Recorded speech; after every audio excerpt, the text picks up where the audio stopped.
Hello, and welcome to the Full of Ship podcast. Real answers to real problems. With your host, Kyle Henderson, CEO and co-founder of Vision API, a podcast dedicated to demystify the chaotic, often turbulent world of ocean freight. Sit back, relax, and enjoy the show. Welcome to another episode of Full of Ship. I'm your host, Kyle Henderson. And today, my guest is the CEO of Searoutes, Pierre Garreau. Welcome, Pierre. Nice to have you on the podcast. Thanks, Kyle. Pleasure to be here.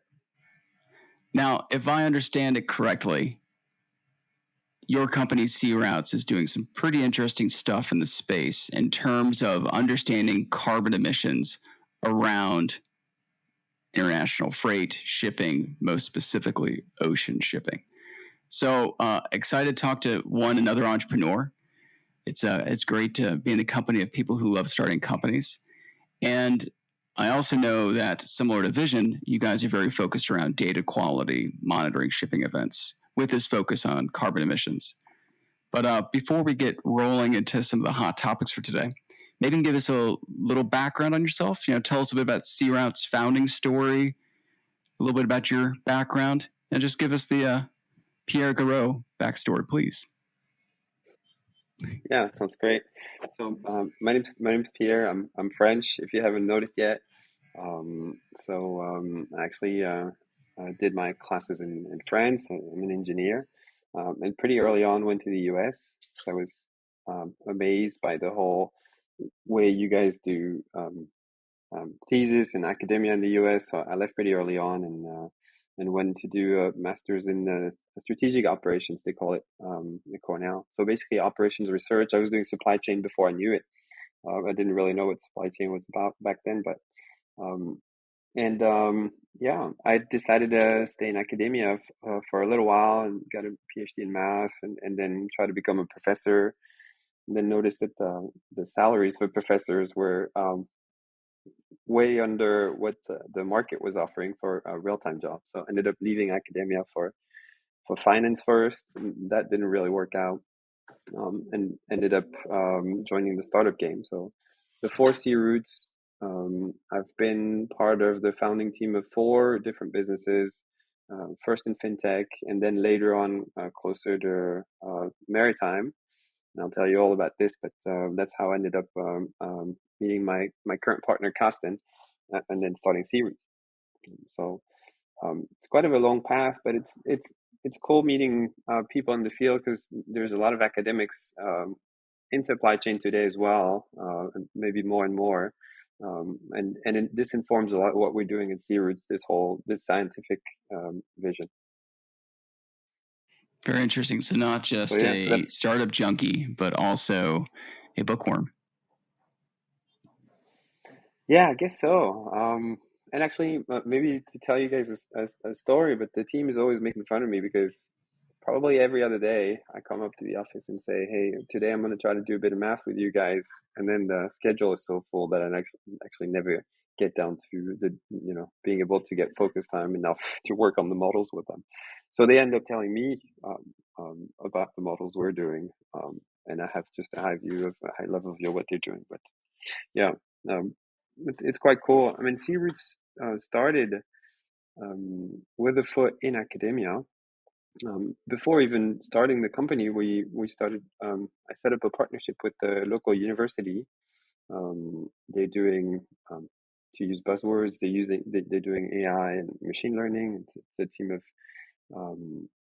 researchers, and we found, or I guess I met a student that was looking for first to do his master's thesis with a company, and then later on wanted to do his PhD. And we said, "Hey, could you look at this problem for us?" And the problem was a little bit like Waze is doing. Do you guys have Waze in the US? You know what I'm talking about? We do have Waze in the US. Yeah. Yeah, that's what I thought. So the premise of Waze is to say, well, I'm going to monitor real-time traffic, and then I'll be able to reroute cars for the shortest possible path. So you have like road blockage and all these things in there. We wanted to do the same thing for maritime traffic at the beginning. The idea was to say, well, can we use GPS positions, real-time traffic of ships, to be able to have better routes. That's also why we call Searoutes, which maybe the naming of the company today is historic. I think we'll talk about CO2 and how we do this on all modes, but historically, we started there. And so after Raphael did his thesis with us, we thought, well, let's hire some more postdocs. Let's try to see if we can build a real research team. And so Celia joined us. The professors that were working with us are now on the advisory board. And yeah, we've been growing that team, and we're hiring more and more people with this type of background. So, academics, people that take the time to focus on models and on the data and stuff. So, I'm super happy about this part of the company. Curious, your team is doing some pretty heavy research. You're developing product. Who are your customers? What kind of companies do you serve? Yeah. So, yeah, I mean, it's a good topic. So, what's interesting is that this team of academics, before Searoutes, actually, I was product owner for an AI team at a fintech, and we also had a team of PhDs there. And one of the problems we had all the time was, how can we make sure that all this work is not useless? How can we make sure this get applied to the business? How can we make sure we create products around it? So these guys are in this very pragmatic mode of, I'm doing I'm building models, I'm doing research, but in the end I'm building products for our clients. And so, good questions about the clients. Who are we selling to? What are we doing at Searoutes? I still haven't told you. Today we're using extensive data sets to understand maritime routes, so to be able to compute the CO2 footprints of a shipment on the maritime, so on container ships, but also on other modes. So it's, we're also doing the road part, the air parts, barges, because barges also use AIS, and rail more recently. So we're computing the CO2 footprint of shipments across the entire chain. And so we're selling this to three different groups of people. First and foremost, the carriers that are trying to understand their own footprint. Big container ship companies, people like CMA CGM or Maersk or Hapag-Lloyd. Their job is to move container boxes from one side of the world to another. They're not data companies, and they need help organizing all of their movements, their shipments, and figuring out what the CO2 is. They have that data somewhere else. It's siloed, and it's not easily extractable, let's say. So we help them with that. In the middle, there's a freight forwarders. So typically companies like Seva that we're working for, they're touching all modes. They're using a lot of different transporters, and for them, it's important to have one system that brings the truth. And obviously, and most importantly, the shippers. So these are, the IKEAs of the world, and for them, we're trying to understand what the footprint of their shipment is. My background's in product management, and I'm always curious to hear the story of how your team and maybe yourself learned to bridge the gap between research and academia and a product that has fit in a market. Especially, you said your background wasn't necessarily like in product design, wasn't necessarily in a master's in business or anything like that. What was the learning path for you, Pierre, in figuring out how to bridge the gap from doing cool research to building cool products? Yeah, I think it's an amazing question, Kyle. Where I wonder, I think we talked about this a little bit at TBM this year, or at least I remember having bribes that discussion with you.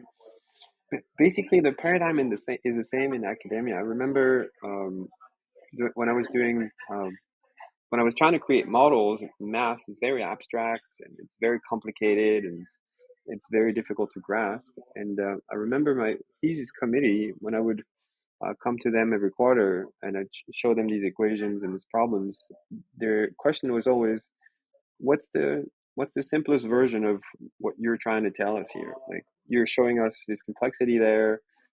It's great. looks fascinating, whatever. What's the simplest version of this? What's the most basic example that you can come up with where this applies and that you can solve?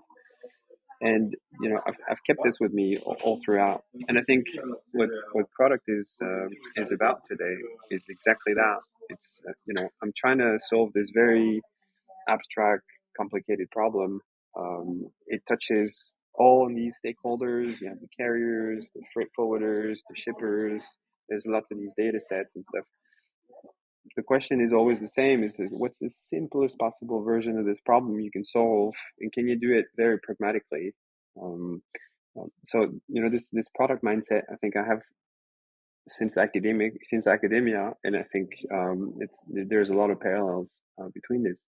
Very recently, I don't know if you're a fan of the Basecamp guys. You know who I'm talking about? Them, Jason Fried. Yeah, 37 Signals. 37 Signals.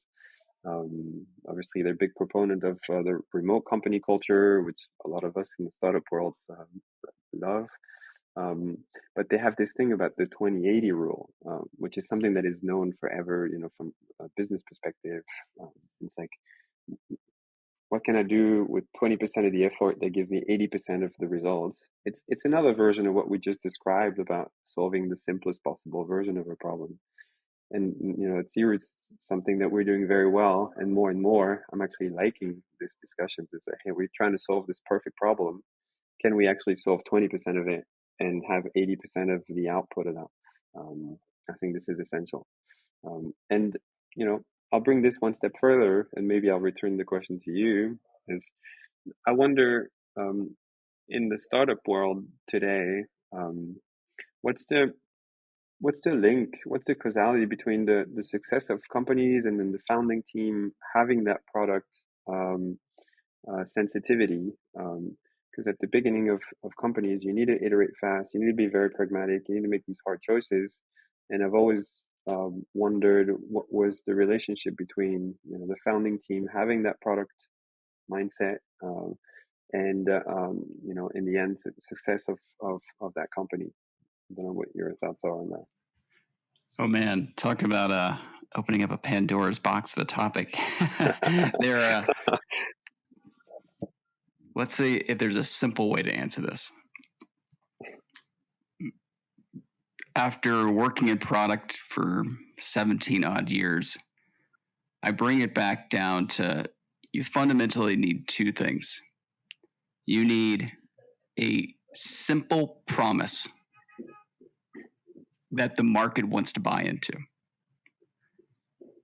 Those are the two halves: a simple promise, and the market has to buy in, wants to buy into it. Now, the simple promise is very important because to deliver on a simple promise is rarely simple. It's usually very complex behind the scenes to do something that appears to be very simple in its fulfillment. Whether it's Searoutes and being able to say, I can tell you how much carbon was emitted to get that ocean container from point A to point B. That's right. Right? It's a simple promise. It's really complicated behind the scenes to be able to do it with confidence, repeatably, at scale. There are challenges to making it technically happen. If you go back to the early days of mobile phones, cell phones, being able to send a text message, very simple promise.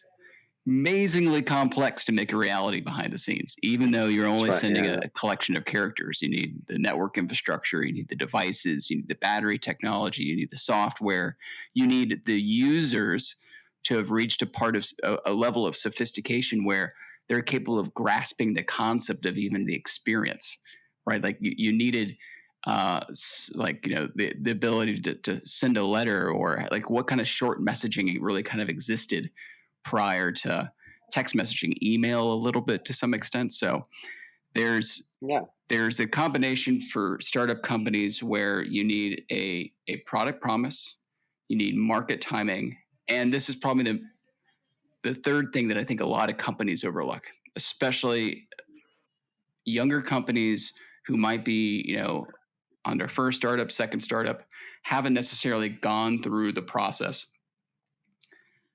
You need to know how to take your product to market in a way that makes sense for your size. And gives you a competitive advantage as you step up to the next size. What I mean by this is another way of saying it is, what's the value of a product that's never sold or used? Yeah, that's right. Yeah, it's zero. Yeah. Yeah. At the end of the day. That's right. I totally agree. And actually, that's a pretty amazing transition to starting a company as an API first company, which is also something you guys did. And I think it fits that company stage very well at the very beginning. Maybe two things to the API world. It illustrates what you're saying very well. It is, I provide you with a very simple interface. You ask me for, the position of a container right now, and I tell you the position of the container right now. That's all. And it's amazingly complex behind the scene. Or, I give you bill lading and you'll get the CO2 footprint of that particular shipment. Also a lot behind the scene happening. So I think the API product is great for that purpose. It abstracts everything behind the simple interface. So that's right. And to your point about matching the company stage, this is exactly right. I think APIs is a great way to start. Also because you integrate well into different systems. It's a simple product if well designed. APIs are not so simple for people that try to build API much later on in the game. You can build yourself into a lot of corners. Yeah. And we've seen some very big players in the visibility game today that try to revert or backtrack into doing APIs now. It's from a product perspective, this is very difficult to change from one model to the other later on. But I think it's great, and once you've built your API base, afterwards building other products on top becomes easier. And also, you've proven adoptions and things like that. I think this is a very poignant topic for our listeners at the moment. And, knowing our audience a bit, I think some of what we've discussed might sound a little esoteric, right? These are tech guys who've done tech company after tech company. What they're saying sounds great, but I have no idea what they're talking about, possibly. I can imagine some of our audience is thinking that right now. But I think what's amazingly prescient about this discussion is where the state of supply chain international logistics is right now, where digital transformation, the pressure to change, the pressure to integrate tech, the pressure to, whether you want to say innovate or the term you want to use, find the scalability of software and services in the cloud in some way. These are topics that companies of all sizes are having to wrestle with right now, because while your first wave of digital transformation might be relatively simple, let's get everyone into a CRM type of thing. Like, let's make that first step. And it might be complex on the ground in terms of like rolling it out to operations and such. But as companies start to get to that next level of technology sophistication, they're going to have to start bridging these gaps more effectively between the great work that happens in a more academic mindset. I mean, if you go back behind the scenes at Google, part of the reason Google works so well is because it's an amazing amount of academic research that actually happens behind the scenes to be able to get you those search results so quickly. So this bridge will have to be built at the next wave and the wave after that between great research, turning it into products, which is really kind of technology being deployed to create a solution to some problem. And this becomes a very important set of learnings and insights for companies that are going to be needing to change over the next 10 years. So that's why I think what we're talking about right now is important. But to bring it back to the kind of customer, so we were talking about cargo owners, forwarders, carriers. What do you think are some of the biggest misunderstandings these customers, these elements in the market have right now around carbon emissions and maybe technology to boot? Yeah, there's quite a few. I think that maybe the right starting points on the main misunderstanding around carbon logistics today is that it's a problem that can be solved. Maybe that's the most basic fact about this. But it's something that's solvable. There are plenty of companies out there in the market where you can give them a bunch of shipments for a given client, and these companies will give you back an estimate of the carbon emissions for these shipments, and they'll do it well. They'll do it in a way where some of them will do it in a way where it's accredited, so it's been verified by a third party, and you'll be able to have a split between your emissions by mode, by carrier maybe, and you'll be able to kind of slice and dice this to get some insights about your own logistics. So maybe that's the first thing, and I think that's the biggest message for a lot of firms out there. The tools are there. It's really straightforward to do if you choose the right partner. Now, a lot of companies are still trying to do this by themselves, meaning shippers in particular. They're doing this, Excel based. They're gathering a lot of different data sources in one place, and it's hard for them to do because they don't have the resources to do it. They don't have the knowledge, and in that case, it can take weeks to do properly, and it may be very inaccurate. So yeah, first message, let's say you need to repeat things 7 times for people to remember, which is maybe true. So, it's a problem that's solvable. Now, the biggest assumption though, under that, which is the problem is solvable, is you need to have the proper data sets ready. So that means you need to have your shipments somewhat clean, where you have starting point, ending point, somewhat well referenced, the different modes in there, and then however much data you have next to this, to the level of granularity or where your shipment went through and so forth, the more accurate the CO2 footprint you'll compute will be. So that's probably the first thing to say about this. The second thing is, and that applies to all, is this differentiation between scopes. So at the moment, CO2 emissions are split in 3 scopes. There's scope 1, scope 2, scope 3. Each of them is, it's been divided like this so that we can actually talk about the same things. So scope 1 emissions are coming from on-site production.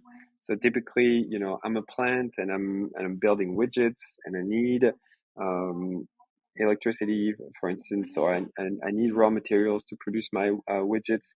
And so by making the widgets, I'll have emissions, and these are my direct emissions. That's my scope 1.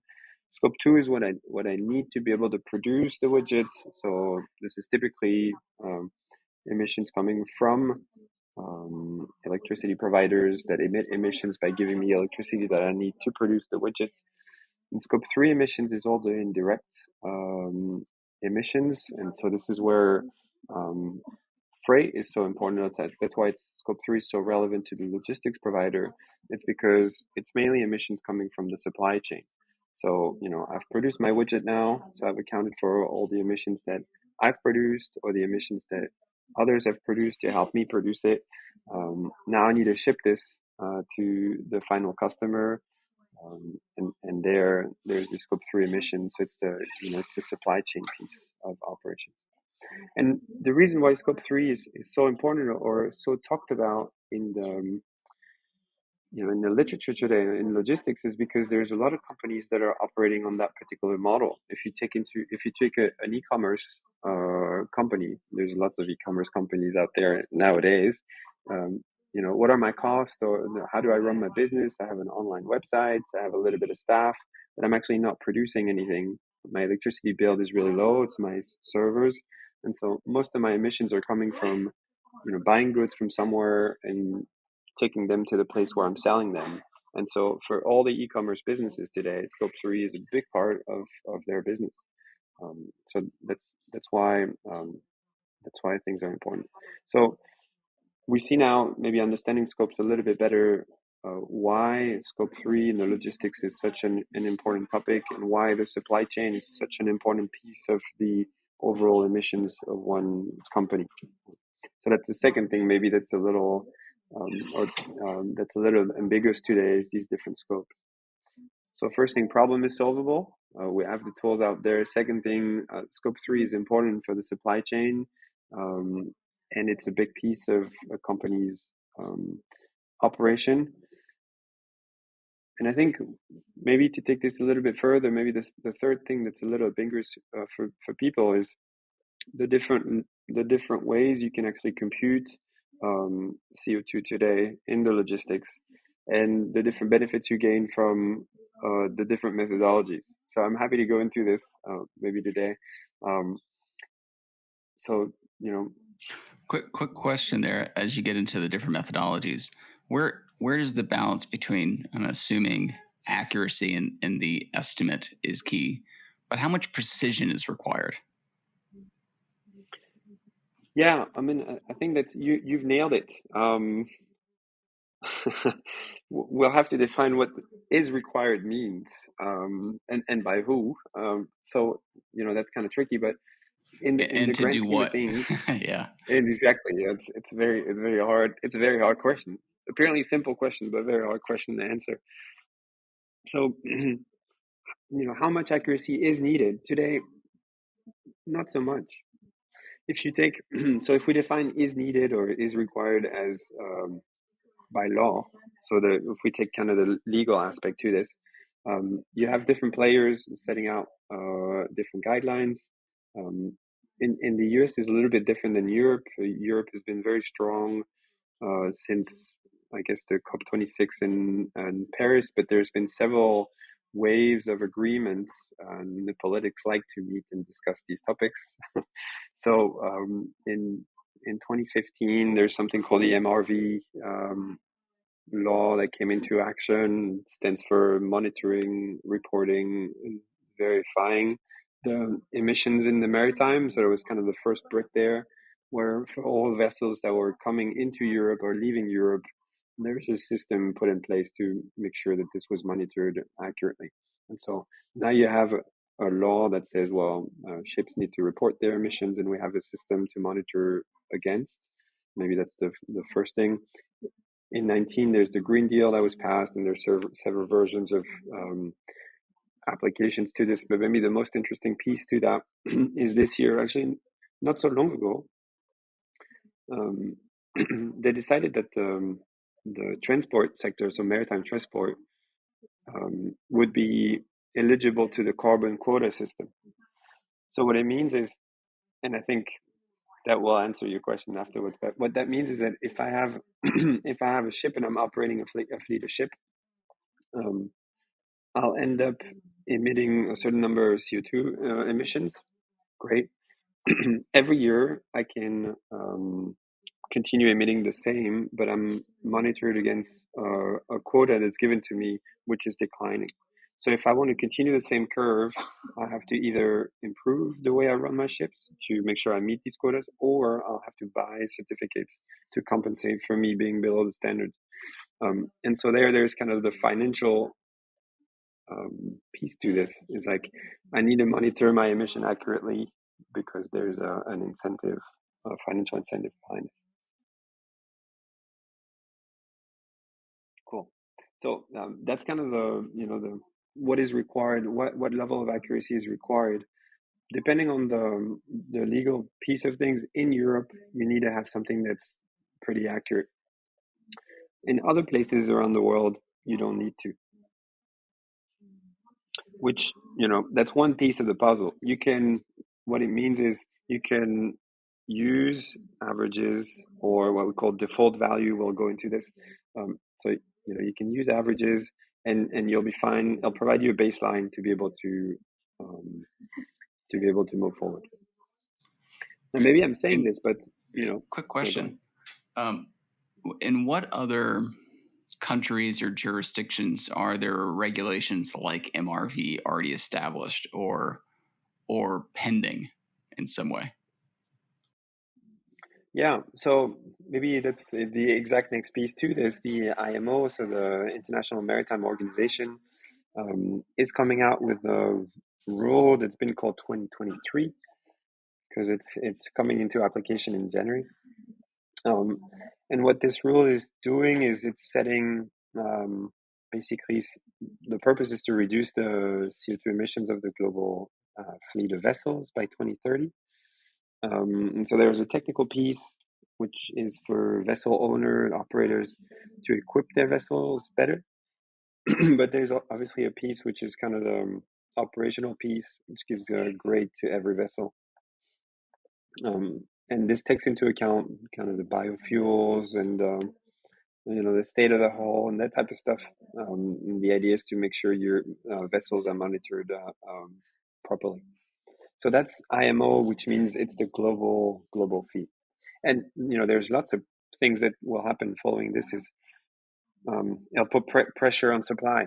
So all the older vessels that are operating in intra-Asia or feeders and stuff like this.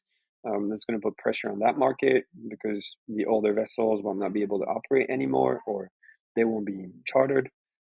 So that means capacity will diminish. And on maybe the bigger trade lanes, what you'll see is maybe vessels that are old and that were operated and that suddenly are not part of the fleets anymore, and so you'll see capacity decline there as well. So, IMO is that global body, and it's an extension, or it's echoing what the European legislation has put into place. So yeah, that's the regulatory side. But I think maybe to come back to your initial question, The biggest the interesting piece, misunderstandings. Yeah. yeah, exactly, and also like what it is that is required really. If I'm IKEA, not to name drop them, we can select any other companies. But if I'm a big shoe retail manufacturers like Nike, Adidas, you name them, my pressure comes from my consumers. They're more sensitive to buying shoes that are you know zero carbon emissions. So that's also a very ambiguous term. Would have to define this. It's very misleading, but so consumers want to buy products that have very little impact. And actually, in France at the moment, there's this big thread about how much can you reduce your own emissions. What are the things that you can do to do it? And so we have kind of severe objectives that way. Um, and the government is encouraging people to be better. But so, if I'm a shipper, I produce some shoes. I'm trying to get better at it. I want to control my footprint. Emissions coming from the logistics is a big piece of it. My consumers are putting pressure on me, so I'll try to see what I can do to reduce my emissions. And so, I want to have accurate CO2 footprints. Why? Because if I don't, my baseline average doesn't help me get any better the year afterwards. It's a bit like knowing, on average, and we'll have to go into that piece on the ETA and transit time piece. But if I know on average my vessel from Shanghai to Los Angeles takes 12 days on average, something like that. That's exactly why I'm raising the point. It's like it doesn't really help me to know that on average it's 12 days. Um, I know that this on average figure doesn't help me at all. I know it varies per carrier, it varies per service, it varies with seasonality, it varies with congestion at the ports. Like there's a lot going around that number. If you give me this average number, there's nothing I can do next year to improve my transit time, my lead time between Shanghai and Los Angeles. So it's the same with CO2. It's like if on average between Shanghai and Los Angeles, it's a ton of container, maybe a bit less depending on the company. Um, well, it doesn't give you anything to improve next year at all.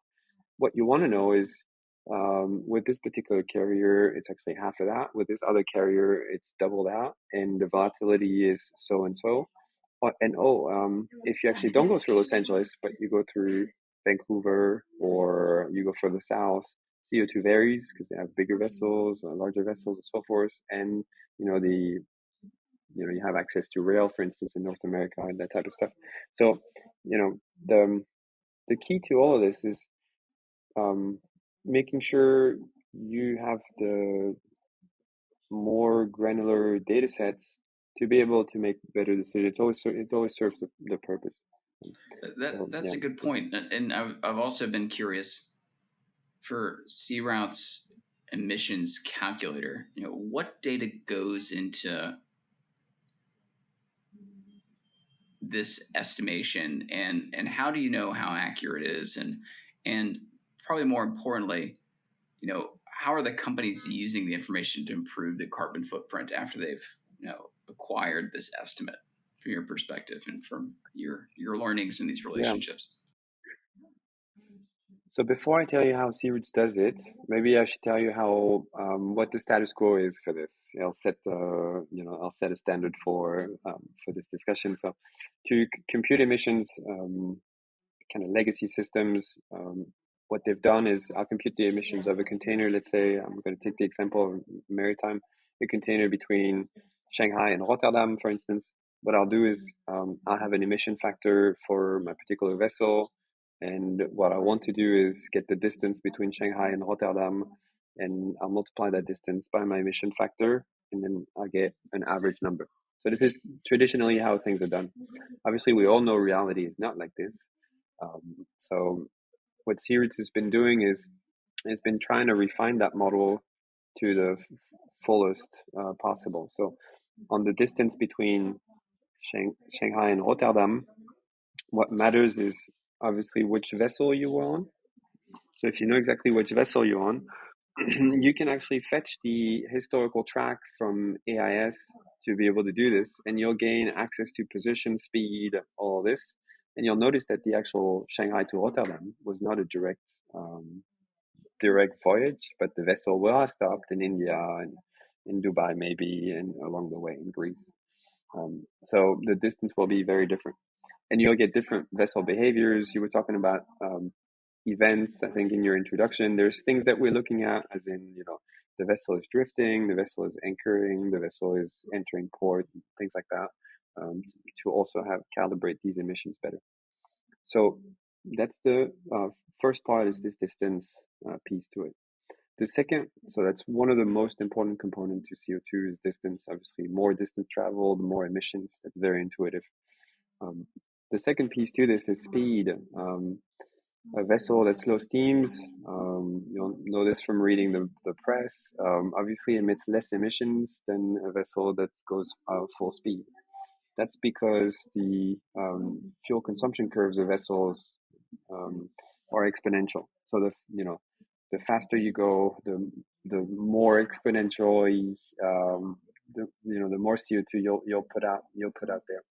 And actually, we've done some studies on this. If you multiply your speed by 2, you basically multiply your emissions by 10. This is crazy. So this is a big factor. That's why the behaviors of vessels which go full speed, let's say to Los Angeles, and then wait in the port of Los Angeles for 20 days, that a container is, a terminal is free to berth, is definitely a behavior that produces a lot of CO2 that we could avoid. So distance important, speed important, and then it's other parameters like CO2, the state of the vessel, the age of the vessel, and these type of things, so that we're looking into. That's for the maritime piece of this. But Searoutes, and we should have said this before the 30-minute conversation we just had, is not just about maritime. It's not just Searoutes. We also do air, rail, road, and so forth. And so this model that we have on the maritime side of things, we apply to other modes as well. So for air, for instance, we also have fuel consumption curves for different engine types, which we link to airplanes. For rail and road, we use the most possible accurate geometries, for them to go from A to B. So you'll have lots of people, for instance, in the CO2 world, computing CO2 emissions for rail shipments by using straight lines. But if you take any trains through Europe, you'll see that it's never a straight line, especially if you have to go through Switzerland or something like that. So yeah.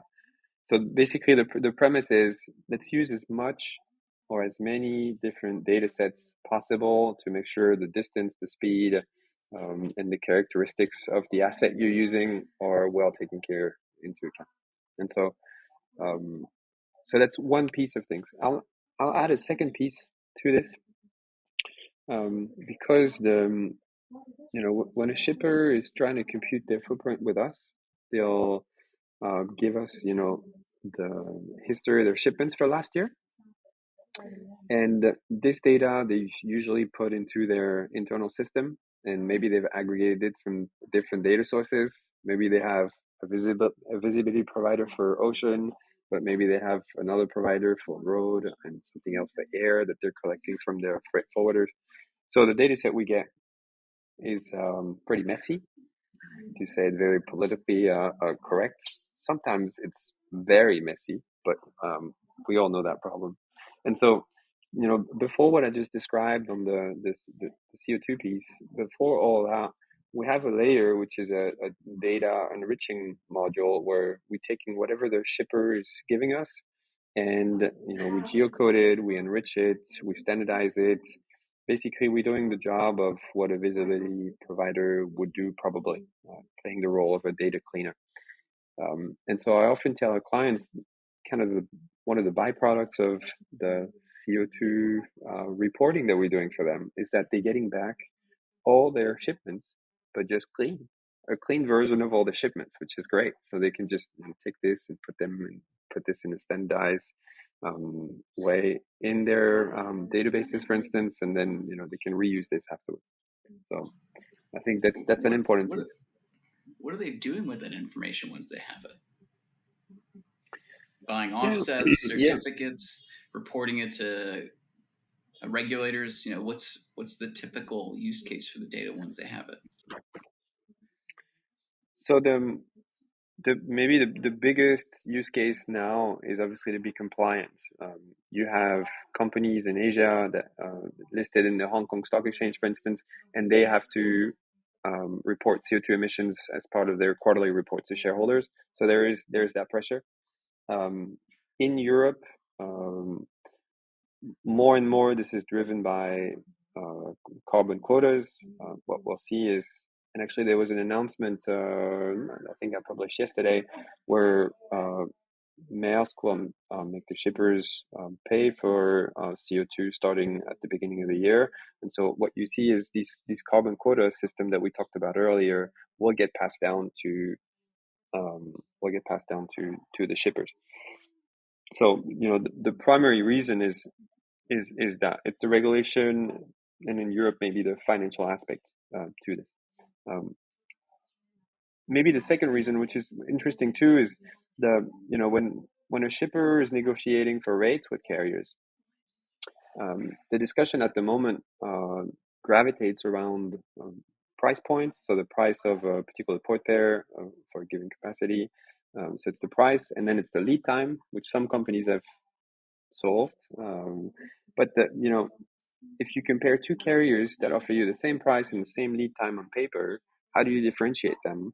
Well, CO2 is actually that differentiator. Maybe for equivalent price and lead time for a particular carrier, I can use CO2 as a differentiator, as a decider. So you're not estimating just what the emissions of an already completed trip are. You're also estimating a future trip. Forward-looking, exactly. So that's the second piece to what Searoutes does, is we can think about it as reconciliation. My shipments in the past have emitted so-and-so CO2. What is it likely to do in the future? What should be my strategy to be able to reduce this? And so I'll want to select specific carriers to do this, and specific port pairs, and so forth. So in a sense, with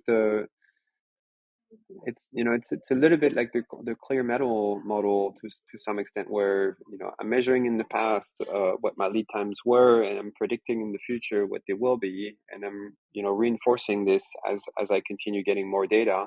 So CO2 is a bit of the same. It's like, what have carriers been doing in the past on these particular shipments? What are they likely to do in the future? And can I use this to inform decisions on putting in place a CO2 strategy, basically, which shippers don't do at the moment. Well, Pierre, we have just a few minutes left. So what I typically like to ask, actually, I was too far away from the microphone. I'll say that one more time. Pierre, we have just a few minutes remaining. I typically like to ask guests to make predictions of what's coming down the pipe next for our industry. From where you're sitting, what do you think will be the next big headlines around carbon emissions international logistics and the key players in this space, maybe this year, 5 years, 10 years, what are you anticipating? It's always difficult to make predictions because you're held up against it in the future. But I'll try. There's I'll that try. famous Bill Gates quote, right? We're really bad at estimating how much work can get done in a year, and really good at estimating how much work can get really Next year. in the next 10 years. Yeah, I think, something to that effect. that's Yeah. right. Yeah. No, but there's one thing I can predict though, that will definitely have an impact on logistics. So this focus on CO2 at the moment is changing the offering, and I think everybody's seeing this. Um, Carriers are changing their fleet, or they're CMA is building LNG vessels. Others are choosing other technologies, biofuels, and so forth. So the offering underlying is changing. That's true for the carriers, but it's also true for um, freight forwarders. So what you'll see new, I don't want to say new supply chains, but new itineraries, so new collections of modes. We've seen, for instance, in between China and Europe, there's a Silk Road. You can actually do this by rail now. Maybe it's a financial, um, maybe it's a financial reason to do this. Maybe it's CO2 reasons, but definitely the offering is changing. And so what this awareness around CO2 is creating is more partnership between different transporters to create more offering, and shippers are pushing really hard for this. They're asking us at Searoutes to figure out if they can go through different ports. We have some shippers that we've met recently who are trying to use vessels propelled by sails to be able to do transatlantics. You'll see smaller vessels, electric barges we see in Northern Europe that are doing shorter distances. And so the offering is changing, the offering from transporters, but from freight forwarders. We'll see, different ports. And so there's a competition, it seems, to this economy of scale where carriers have built these mega vessels and they can only go to certain ports, and this is constraining the supply chains completely. I think CO2 is pushing in the other direction, or I think the topic of CO2 is pushing in the other direction. So you'll see a little bit more, smaller supply chain, more resilient supply chain, new offerings. And so I think this is prediction we can make. Well, Pierre, thank you for your time. Thank you from Thanks myself. for Thank having you me, Kai. Oh, you're very, very welcome. I'm sure the audience will very much enjoy your comments and your thoughts. And again, this has been an episode of Full of Ship. I'm your host, Kyle Henderson. Our guest today was Pierre Garreau, CEO of Searoutes. Thank you for your time, Pierre. And until next time, this is Full of Ship. Thank you for joining Kyle and his guest on the Full of Ship podcast. Be sure to subscribe and tune in next time as Kyle continues to demystify ocean carrier tracking with his future guests.